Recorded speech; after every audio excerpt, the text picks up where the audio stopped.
Hi all, അസ്സലാമലൈക്കും. Welcome back to Silna's kitchen.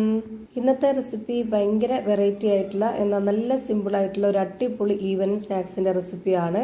എണ്ണയിലൊന്നും പൊരിക്കാതെ എത്ര കഴിച്ചാലും മതി വരാത്ത ഒരു സ്പോഞ്ച് പോലത്തെ പഞ്ഞ് പോലത്തെ ഒരു അടിപൊളി പലഹാരമാണ്. കുട്ടികൾക്കും വലിയവർക്കൊക്കെ ഒരുപോലെ ഇഷ്ടാവും. ഭയങ്കര സിമ്പിൾ ആയിട്ടുള്ള ഒരു റെസിപ്പിയാണിത്. അരിപ്പൊടി കൊണ്ടാണ് ഈ ഒരു രീതിയിൽ തയ്യാറാക്കി എടുത്തിട്ടുള്ളത്. നല്ല സ്പോഞ്ച് പോലെ പഞ്ഞ് പോലെ ഇരിക്കുന്ന ഒരു പലഹാരമാണ്. അപ്പോൾ ഇതെങ്ങനെയാണ് തയ്യാറാക്കുന്നതെന്ന് അറിയാനായിട്ട് വീഡിയോ സ്കിപ്പ് ചെയ്യാതെ മുഴുവനായിട്ടൊന്ന് കണ്ടു നോക്കണേ.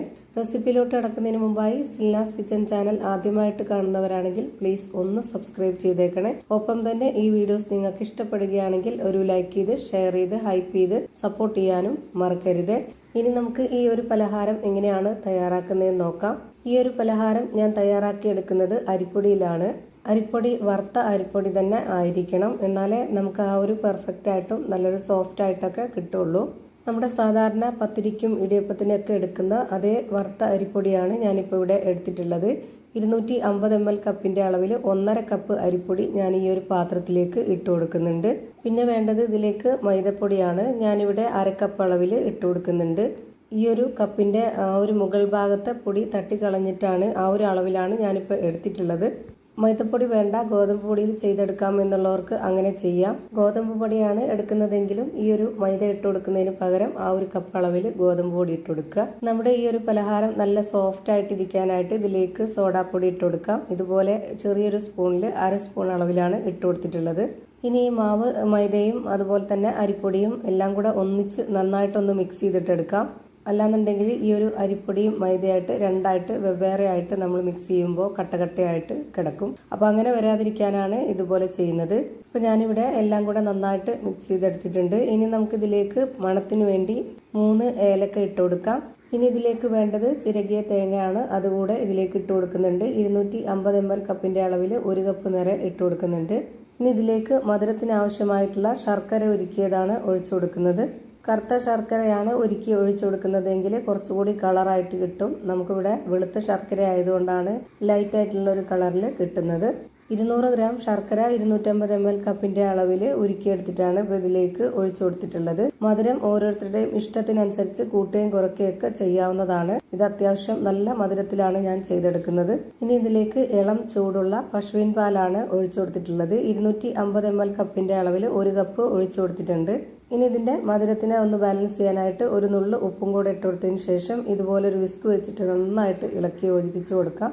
ഇനി ഇതിലേക്ക് വേറെ വെള്ളമൊന്നും ഒഴിച്ചു കൊടുക്കേണ്ടതില്ല. നമ്മൾ 1 കപ്പ് പാലും അതുപോലെ തന്നെ 1 കപ്പ് ശർക്കര ഉരുക്കിയതും ഒഴിച്ചു കൊടുത്തിട്ടുണ്ട്. ഒരുപാട് ലൂസ് ആയിട്ട് ഇരിക്കരുത് ഈ ഒരു മാവ്. ഇപ്പം ഇത് നിങ്ങൾക്ക് കാണുമ്പോൾ തന്നെ മനസ്സിലാവുന്നുണ്ടാവും. ഞാനിപ്പോൾ ഒരു കയ്യിൽ വെച്ചിട്ട് കോരി കാണിച്ചു തരാം.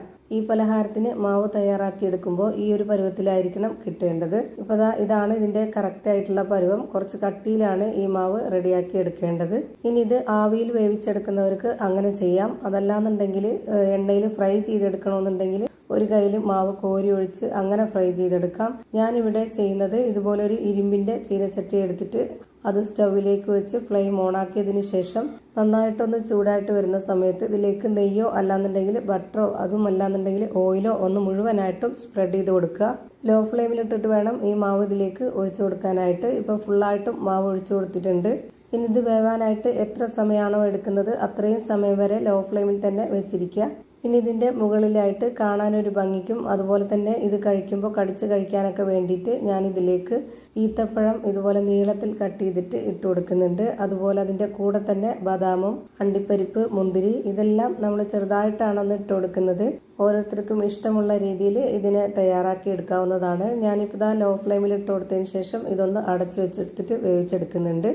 എത്ര സമയമാണോ വേവാനായിട്ട് എടുക്കുന്നത് അത്രയും സമയം വരെ ലോ ഫ്ലെയിമിൽ തന്നെ വെച്ചിരിക്കുക. അല്ലാന്നുണ്ടെങ്കിൽ അതിന്റെ അടിഭാഗം നല്ല കട്ടിയായിട്ട് കരിഞ്ഞു പോവും. നമ്മൾ ഇടയ്ക്കിടയ്ക്കായിട്ട് ഒന്ന് ചെക്ക് ചെയ്ത് നോക്കുക ഇത് വെന്തിട്ടുണ്ടോ എന്ന് അറിയാനായിട്ട്.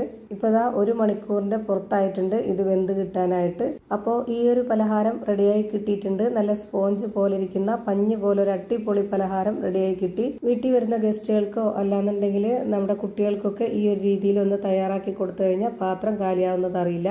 അത്രയും ടേസ്റ്റി ആയിട്ടുള്ള പഞ്ഞ് പോലൊരു പലഹാരമാണ്. ഇതിന്റെ അകമൊക്കെ എങ്ങനെയാണ് ഇരിക്കുന്നതെന്ന് അറിയാനായിട്ട് ഞാനിപ്പോൾ ഇതൊന്ന് കട്ട് ചെയ്ത് കാണിച്ചു തരുന്നുണ്ട്. ഉള്ളൊക്കെ നന്നായിട്ട് വെന്ത് കിട്ടിയിട്ടുണ്ട്. അപ്പോൾ ഇത്രയേ ഉള്ളൂ ഇന്നത്തെ വീഡിയോ. വീഡിയോ ഇഷ്ടമായാൽ ലൈക്ക് ചെയ്യാനും കമൻറ്റ് ചെയ്യാനും ഷെയർ ചെയ്യാനും മറക്കരുത്. അതുപോലെ തന്നെ ഞാനിടുന്ന പുതിയ പുതിയ വീഡിയോസ് നോട്ടിഫിക്കേഷനായിട്ട് കിട്ടുന്നതിന് വേണ്ടി സബ്സ്ക്രൈബ് ചെയ്ത് ബെല്ലൈക്കൺ അമർത്തി അതിൽ ഓൾ എന്ന ഓപ്ഷൻ എനേബിൾ ചെയ്ത് കൊടുക്കാനും മറക്കരുത്. പുതിയൊരു വീഡിയോയുമായി വീണ്ടും വരും. Thank you for watching.